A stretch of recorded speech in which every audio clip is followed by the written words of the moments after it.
తెలంగాణలో ప్రజలు తిరగబడతారు కాంగ్రెస్ మీద, ఖచ్చితంగా బుద్ధి చెప్తారు, అసంతృప్తిగా ఉన్నాయి అన్ని వర్గాలు అంటా ఉన్నారు కదా. ఇప్పుడు వాళ్ళు మనకి గుంటకాడ నక్క చందనంగా ఉన్నది. మరి ఎట్లా ఉంటుందంటే పులి వేటాడుతుంది. పులి వేటాడిన తర్వాత అక్కడ మాంసం మిగిలితే పులి వేటాడు ఎప్పుడు పోద్దా దాన్ని ఎప్పుడు తీసుకుందాం అనే ఆలోచన మీద ఉంటుంది. వీరుడు పోరాటం చేసి అధికారాన్ని చేపడతా ఉంటాడు. భీరు అంటే పిరికివాడు అది ఎప్పుడు కూలిపోద్దా అవకాశం మాకు ఎప్పుడైనా చూస్తూ ఉంటాడు. Fools waits for opportunity but clever creates it అని ఇంగ్లీష్లో ప్రావెర్బ్ ఉంటుంది. ఈరోజు Congress party TRS alias BRS యొక్క లోపాలను ఎత్తి చూపినాం. ప్రజలకు చేసిన ద్రోహాన్ని చూపాం.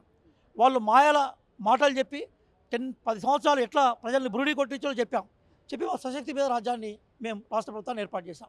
నిజంగా కాంగ్రెస్లో లోపాలు ఉంటే, కాంగ్రెస్లో పట్ల ప్రజలకు వ్యతిరేకత ఉంటే దాని మీద ఫైట్ చేయండి, పాలసీ మీద చేయండి. కానీ ఎప్పుడు కూలిపోతుంది అంటే మనకు ఒక సామెత ఉన్నది కదా, అదేంటంటే పిల్లి శాపనార్థాలకి ఉట్టి తెగి కింద పడదు. కాబట్టి వీళ్ళు ఎప్పుడు కూలిపోద్దా అంటూ ఉన్నారు. మేము కూలిపోవడం పక్కన పెట్టి కానీ మున్సిపాలిటీలు మీ చేతులు చేజారిపోతున్నాయి గుర్తుపెట్టుకోండి. రోజు రాత్రిపూట మీ ఎమ్మెల్యేలు మా టచ్లోకి వస్తున్నారు గుర్తుపెట్టుకోండి. ఇప్పటిదాకా మంత్రి గారు కూడా అన్నారు, కొంతమంది బీఆర్ఎస్ నాయకులు టచ్లో ఉన్నారు, వాళ్ళు వచ్చే అవకాశం ఉందంటూ కూడా అంటున్నారు. నిజంగా టచ్లో ఉన్నారా? వస్తారు అధికార పార్టీలోకి? ఏమంటున్నారంటే మేము ఆ ఉద్దేశం లేదు.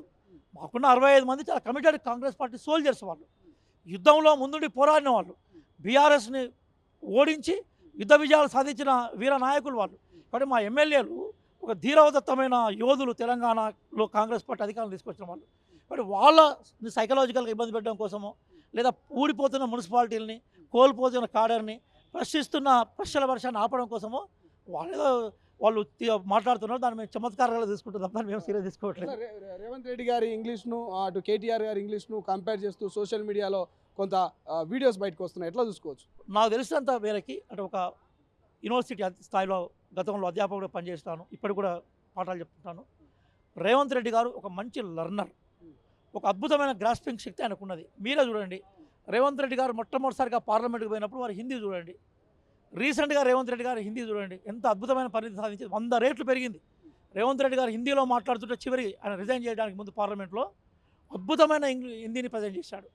రేపు కూడా ఇంగ్లీష్ ఏదైతుందో మీరు ఒక 1 ఇయర్ తర్వాత చూడండి, రేవంత్ రెడ్డి గారి ఇంగ్లీష్ పరిస్థితి అర్థమవుతూ ఉంటుంది. మనకి భాష భావ వ్యక్తీకరణ సాధన మాత్రమే, భాష జ్ఞానం కాదు. Language is way of communication but language is not knowledge. జ్ఞానం వేరు, భాష వేరు. కాబట్టి రేవంత్ రెడ్డి గారికి రాష్ట్రాభివృద్ధి పట్ల సంపూర్ణమైన జ్ఞానం ఉంది. దానికన్నా ఒక అద్భుతమైన చిత్తశుద్ధి ఉంది, జ్ఞానం ఉంది, చిత్తశుద్ధి ఉంది. కాబట్టి ఆ రాష్ట్రాన్ని అభివృద్ధి కొనలో తీసుకుపోతూ ఉంటాడు. పాపం వాళ్ళకి ఏదైతే మనకి ఓడలేక మధ్యలో బరం అన్నట్టుగా వాళ్ళకి రేవంత్ రెడ్డి గారిని పర్సనల్గా అటాక్ చేయడం మొదలైంది. మీరు 100 నాలుకలతో మాట్లాడితే మేము 1000 నాలుకలతో మాట్లాడతాం, అవసరమైతే 1,00,000 నాలుకలతో మాట్లాడతాం.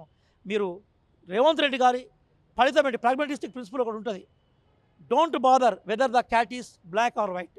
పిల్లి నల్లదా తెల్లదా అనేది ఇంపార్టెంట్ కాదు, అది ఎలుకలను పట్టగలుగుతా లేదా ఇంపార్టెంట్. అక్కడ దావోస్లో రేవంత్ రెడ్డి గారు రిజల్ట్ ఏందో మనకి ఇంపార్టెంట్ కదా. ఆయన ఎవరెవరితో మాట్లాడినాడు, రాష్ట్రానికి తీసుకొచ్చే ఫండ్స్ ఎంత, గతంతో కంపేర్ చేస్తే ఏమున్నది, అవన్నీ మనకి ఇంపార్టెంట్ కదా.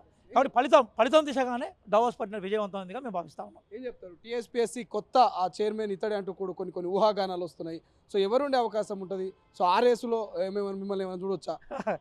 ప్రజాస్వామ్యంలో మనం ఊహించడము అట్లాగే ఫలితాలను విశ్లేషణ ఉంటుందని వెల్కమ్ చేయాల్సిందే. సరే, సహజంగా నేను నా అకాడమిక్ నేపథ్యం అనేది కాంపిటేటివ్ ఎగ్జామ్ సంబంధించిన నేపథ్యము. సరే, టీఎస్పీఎస్పీ సభ్యుడికి సంబంధించిన చైర్మన్ కానీ ప్రధానంగా సభ్యులకు సంబంధించిన అర్హతల విషయానికి వచ్చినప్పుడు నేను కూడా ఫిట్ కాగలుగుతాను. కానీ నేను ప్రధానంగా రాజకీయాల్లోనే కాన్సన్ట్రేట్ చేసే ఆలోచన మీద ఉన్నాను ప్రధానంగా. ఏదేమైనా కూడా మా పిసిసి అధ్యక్షుడు అట్లాగే మా గౌరవ ముఖ్యమంత్రి గారు తీసుకున్న ఏ నిర్ణయమైనా దాన్ని మేము కట్టుబడి ఉంటాం. కానీ ప్రధానంగా నా వ్యక్తిగత విషయాలకు వచ్చినప్పుడు ఏదైనా కూడా రేపు టీఎస్పీఎస్పీలో అద్భుతమైన ప్రక్షాళన జరగబోతూ ఉన్నది. విద్యార్థులు కోరుకున్న విధంగా, విద్యార్థులు ఆశించిన విధంగా రేపు దాని యొక్క నిర్మాణం జరగబోతూ ఉన్నది.